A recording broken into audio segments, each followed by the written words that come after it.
Greetings, everyone, and welcome to We Are ACEDS Live. This is our live stream event. We are broadcasting from the bunker in my home outside New York City. My name is Mike Quateraro. I'm the president of ACEDS. Thanks for taking time to be with us today. We are going to be joined today by Kelly Twigger, who is the founder of EDiscovery Assistant and a principal at ESI Attorneys. And we're talking with her today because ACEDS is partnering with EDiscovery Assistant to provide to our CEDS candidates free access to the EDiscovery Assistant case law database. Kelly Twigger, thank you for joining us today. Hi, Mike. Thanks for having me, and welcome, everybody. It's great to be here. So let's start off. Tell us a little bit about yourself, how you came to be where you are today, and what is EDiscovery Assistant? Absolutely. Those are lots of questions. So I've been a lawyer, practicing attorney for going on a couple of decades at this point. So 22 years, I think. And I started out as a litigator with a law firm called Quarles and Brady in Milwaukee. Was a partner in the commercial litigation group there.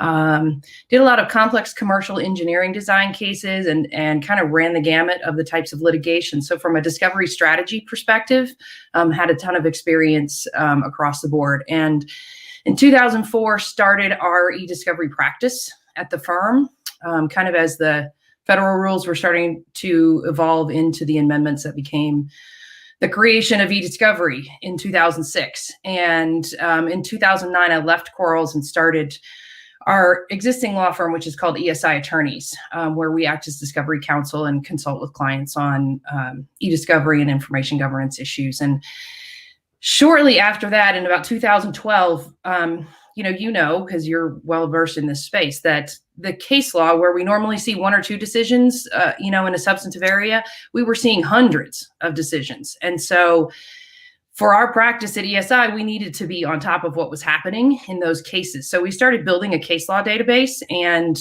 putting together, really curating just the discovery rules for jurisdictions because they were changing so frequently. And so we built that into what is now EDiscovery Assistant. So what happened was we built it for our own use at ESI, and then we had a lot of colleagues, I had a lot of friends and colleagues who were coming to me asking questions. They wanted processes, all kinds of things. So that's really how EDiscovery Assistant was born.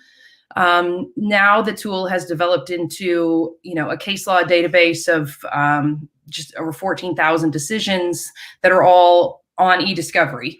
And we do something a little bit different, is that my patience is sometimes short and we need to get answers quickly in eDiscovery. So rather than just compiling the decisions and allowing them to be keyword searched, we created a proprietary issue system. And so everything's tagged. So if you're trying to figure out how to authenticate Facebook data or, spoliation sanctions for failure to preserve a mobile device, you can use our issue tagging structure to be able to get to those cases very quickly. So you can spend your time reading the cases and figuring out how to leverage them for your particular dispute, as opposed to searching for them, which is challenging in eDiscovery. So that's really the genesis of EDiscovery Assistant, and we're ecstatic to partner with ACEDS because it kind of came about because we had a candidate, Heather Ekman, who's now analyst, I believe, with Lighthouse, and she came to us and said, "Hey, I'm studying for my exam. I'd love to do a trial," and so we set her up with a trial.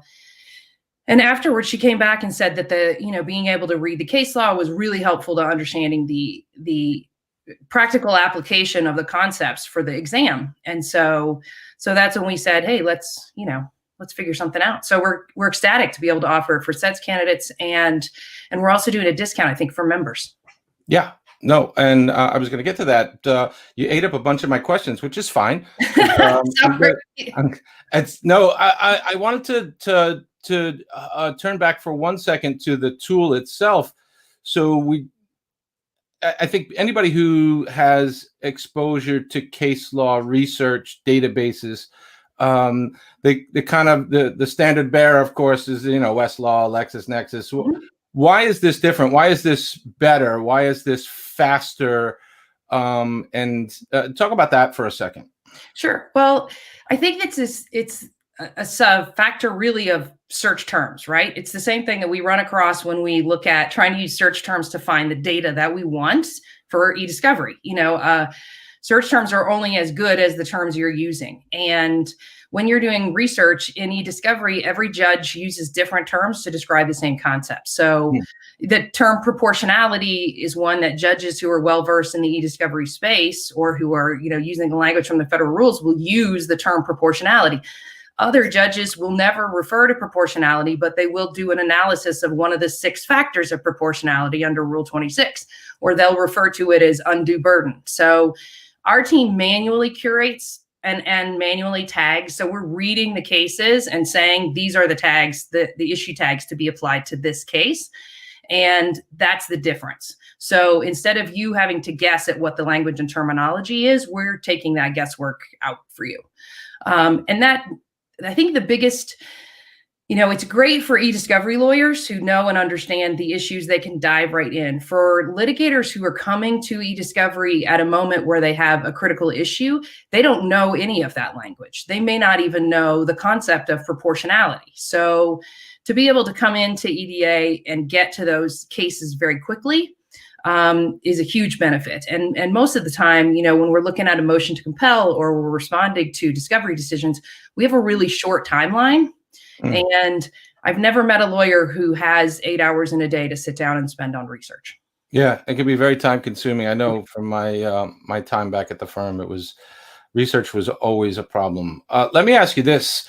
So if I'm a CEDS candidate, and just so everybody's clear, yes, we're for a 90-day period during your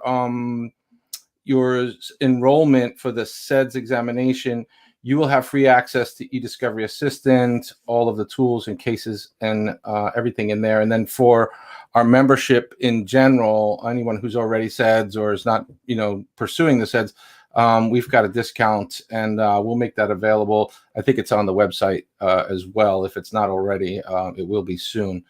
But let me ask you this. So I'm a CEDS candidate, but I'm not a lawyer, right? Just hypothetically. And I do coaching calls all the time with CEDS candidates. So we have study groups, and we have a number of different ways that we kind of train up our candidates to prepare for the exam. How do you perceive access to the cases as really giving the CEDS candidate some value? So let's take proportionality as an example. How do the courts really look at what are the proportionality factors relative to how you're going to apply that, to the questions on the CEDS exam? What can you look at can you read some real life examples where courts are evaluating whether a request that's made is actually proportional to the needs or value of the case? One of the benefits of EDiscovery Assistant that you can't get from other legal research platforms is we have public links to cases. So if you, like you have an account, Mike, and if you wanted to write about a particular case, you can write about a case and include the link from the application to the case. And folks who are not users can click on that link and still be able to view the full case. You can't use the whole application, but you can view the full case. So I think for the CEDS candidates, and one of the things we might want to look at is whether we add some of those links to various parts of the study guide. But to be able to pick certain examples to read in preparation for studying certain sections of the exam. There are also, we didn't really talk about this yet, in EDiscovery Assistant, we also have a checklist and forms section. And there's about 60 or 70 checklists and forms for various processes within eDiscovery that walk you through the steps. And then the other thing that's included in there are what we call eDiscovery tips, which is really our attempt to take all of the little bitty nuggets that we know about putting these processes in place and giving them to our users so that you've got, as much information as you can get in trying to implement these processes. So just kind of walking through the practical aspects of what they're trying to learn on a test, I think gives them some context. Any plans to expand this beyond eDiscovery? I mean, why just focus on eDiscovery? If you're curating decisions, I mean, thousands of decisions probably come out every day from the courts. And forget, not just the federal courts, there's, 50 some odd state courts as well. there's that I've been asked to do that by other, other areas of the law. So it's been interesting. Sometimes we sit down with people, and when they specialize, we had someone in the aviation industry ask us to set up the entire, federal aviation regulations for them and create an issue structure. So it definitely has applicability outside of EDiscovery. EDiscovery is just where we started because that's the practice that we're in, and that's the tool that we built for use at the law firm. But there could be plans to be able to grow it. Yeah.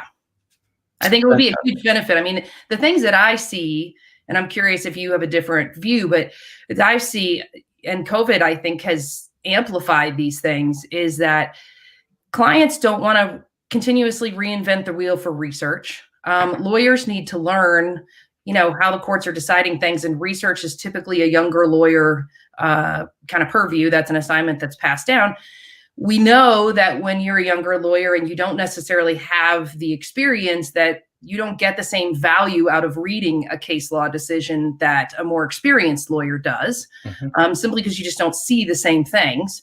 And so I think that research and its role in the legal process is going to change considerably. We've seen a lot of moving away from, clients wanting to pay for first and second year associates to toil away on research. And so getting to the research faster and being able to save it.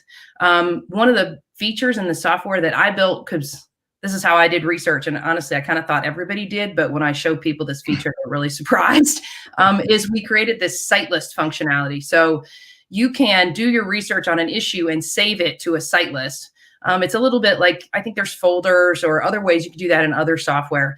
But this keeps all of the same information that you see on the screen when you do searches on the site list. And then you can organize that data, go back in, review it, cull your site list down, and then you can share that site list with someone else.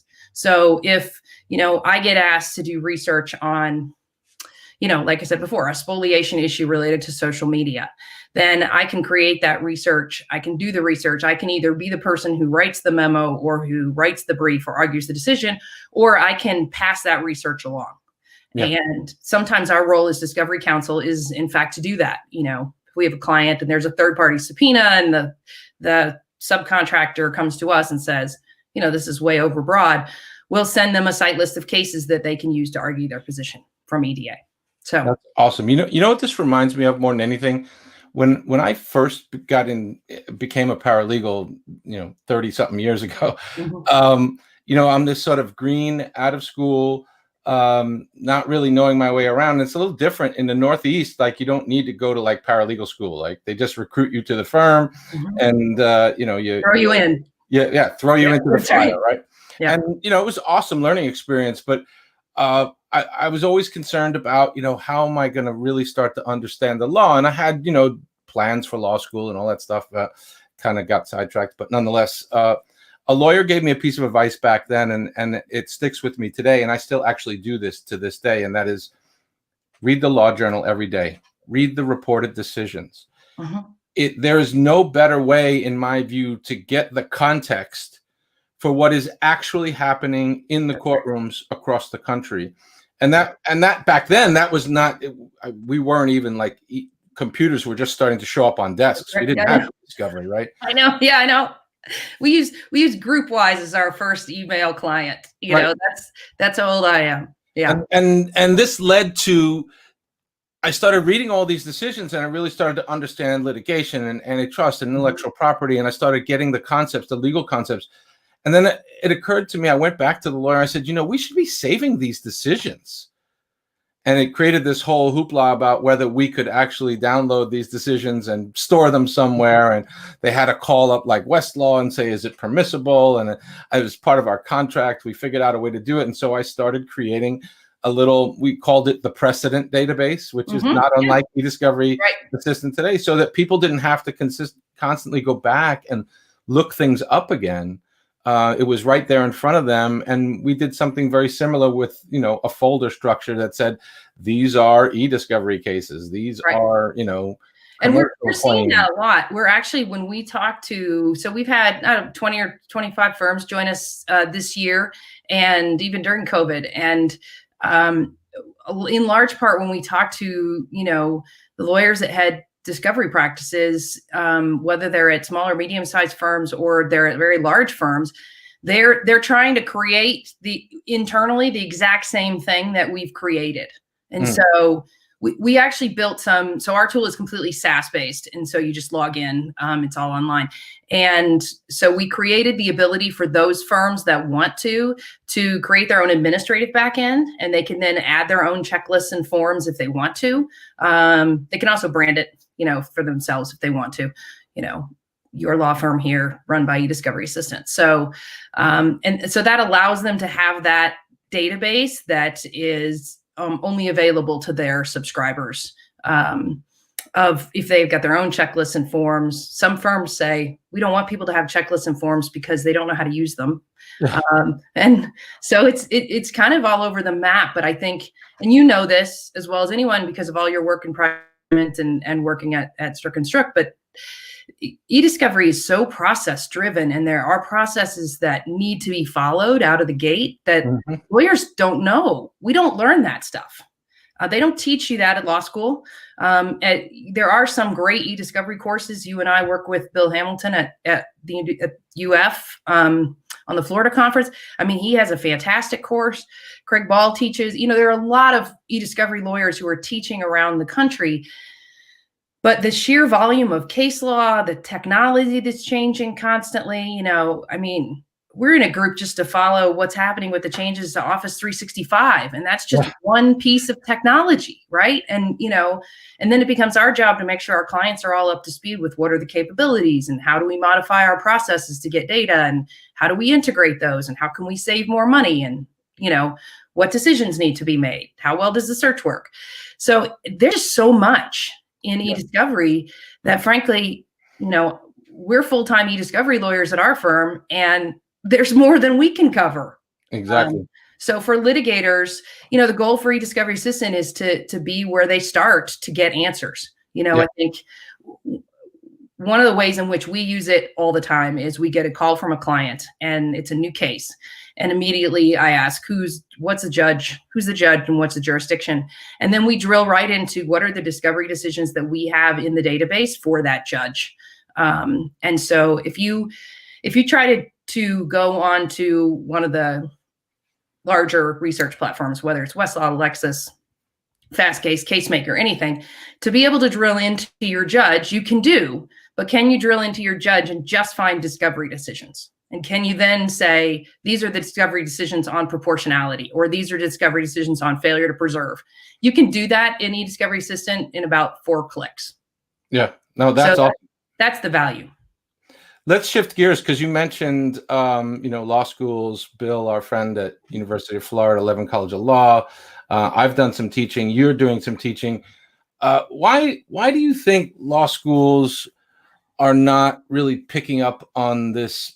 Let's just call it an EDiscovery trend, for lack of a better phrase. But why are they sort of boxing this into just it's civil procedure? It's just part of litigation. They'll figure it out once they practice. Why do you think law schools are not making like EDiscovery and data and technology more sort of at the front of the curriculum, more mainstream? I think there are a number of reasons. One, I think if you talk to most law school deans, they're already hard pressed to be able to get all the classes in that they feel like lawyers should have to have a solid base in the law before they graduate in 3 years. And, there have been discussions about shortening it and adding apprenticeship. Depending on the law school that you go to, and I went to Marquette University and we had a great set of practical classes. Not all law schools have that. More law schools are theoretical. The idea is to teach the black letter law, the theory behind contracts, and not so much practical application. And so it's those law schools that focus more on practical skills, I think, whether it's pre-trial. Teach you how to think like a lawyer. Yeah, that's right. I mean, that's the goal. And then the idea, of course, is that you get out there and practice. You have internships, you have things that teach you to apply what you're learning in law school to the real world. But it takes years. It takes years of experience. And it takes, I think one of the things that I learned early on as a young lawyer is that life experience is also what really helps you practicing law. I tried a case about misrepresentation in the sale of a home for a client, and we had a great outcome, but I had never owned a home. So buying and selling a house, understanding the terms of a mortgage, knowing why you'd use a 15-year mortgage versus a 30-year mortgage, what as is means, what a buyer's contract looks like. I'd never done that. So I didn't know those things. Had I known those things, you might do things a little bit differently. Yeah. Fortunately, we had a great result there. But so life experience, the practical stuff. So, kind of going back to the law schools, it depends on the school too. I don't know what all these schools have. The other piece of it is that to truly have somebody be able to teach e-discovery effectively, it's best to have somebody who's doing it. Right. I mean, it's changing so much that you need to have somebody who understands a practical application of it to teach it. And I think that's why we see so many adjuncts, right? Yeah, it's time consuming. It's so Bill Hamilton is actually a rarity. He's a full-time professor who's teaching, among other things, e-discovery, right? Yeah. I mean, I have many great friends in the industry who teach. And then I think there's also difficulty. You want to teach the software, you want to teach review platforms. But I know that Judge Rodriguez, who teaches in Texas, has a challenge, he wants to use a different platform all the time because he doesn't want to look like they're, partnering with a particular product, right? Yeah. Or advocating a particular product. And so there's balancing because the schools are schools and they're not, advocating products. And the schools aren't paying for them. So it's a real challenge. It's something actually that we want to address with EDiscovery Assistant. So we're starting to develop our learning modules, which will be a part of the tool. And it's a rethinking of the way that we deliver continuing legal education. And so it's instead of one 50-minute period, we'll have a module on, let's say, an ESI protocol, why you need an ESI protocol, and then break down all the individual pieces that you would include in an ESI protocol, what the considerations are for each piece, what you need to think about. And then that module, you can dive in and watch the 5 to 7 minute video on whatever segment you want. And then what we want to do is go to the bar associations and have them give us CLE credit. So if you're an attorney and you come in and you watch 20 videos in a year and it amounts to 135 minutes of video time, then you get sufficient credit for your state for that amount of time. There's a lot of hoops to jump through there, but that sounds awesome. So let's move beyond law school. Let's talk a little bit about, because you worked at a big firm, I worked at a big firm. What do you see as the biggest roadblocks to practitioners really embracing, let's not even say e-discovery, but technology in general? Do you see it changing? Are we better than we were 10 years ago?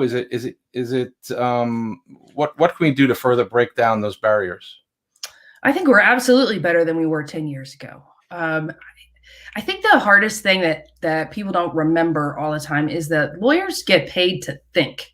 Right. And that's our job, is to take all of these crazy facts, be able to pull them into one mass and sit down and think about how we're going to present that to 12 people. And the process of litigation is so complex and so overwhelming that all of these pieces and throwing e-discovery into the mix just complicates things even more. So I think as we develop more technology that allows us to manage the data better, e-discovery platforms are one piece of that, because that lets us get to what's important for the case fast. But then you've got to take it from there and you've got to put it in some sort of real case management tool that lets everybody on your team leverage the data. Yeah. The other thing, and maybe this is my age, but sometimes I just have to sit down with paper. And when everything is online and you have to be able to sit and stare at the screen and have your brain work the same processes, it's harder. So I think we've got to, there almost needs to be more thinking in the technology about how lawyers think and what their processes are to make the technology be truly useful. And I think all the e-discovery platforms that you and I know really well from the group, from our work in the industry, they're trying. But it's really hard because the strategy is what really matters. And that's what we do every day as ESI do as lawyers. We are helping our clients figure out what is your discovery strategy to get to the end game. You know, what's the goal for the case? What's the problem? And so where does our discovery strategy fit in? And that has to be done so early. I mean, you know, third parties don't want to provide information. So you've got to be able to do that early and get that information in so you can use it effectively. And then you've got to manage all the data. It's a lot, Mike. It's a lot. Yeah. I do think we've made a lot of progress. I get it. There's a ton of strategy that goes into all of this. All right, great. So we're running out of time. How can our listeners reach out to you if they want to follow up? Oh, yeah, we'd love it. Just any thoughts that you have about what else you'd like to see in EDA, what if you want to take a look at it. For ACEDS folks, if you're a ACEDS candidate or you're interested in taking advantage of the ACEDS discount, just drop us an email at ACEDS@ediscoveryassistant.com. And we'll get you set up there. Just let us know whether you're a ACEDS candidate or looking to take advantage of the discount. Anybody else can go to ediscoveryassistant.com and sign up for a free 30-day trial. And if you want to reach out and get some more information about the product or do a demo for your firm or anything, you can drop us an email at support@ediscoveryassistant.com. And I'd be thrilled for anybody to reach out to me and let me know what you're struggling with in the industry. My email is kelly@ediscoveryassistant.com. You can reach me on Twitter at Kelly Twigger. And we'd just love to hear from you. So our goal is just to try and provide information and get everybody what they need to do a great job for their clients. So awesome. Yeah. Kelly, thanks so much for joining us. And yes, for our listeners, we'll get some more information out about how to enroll in the partnership that we're creating with EDiscovery Assistant. Thanks so much for joining us today on We Are ACEDS Live. I love it. Talk soon. Be well, everyone.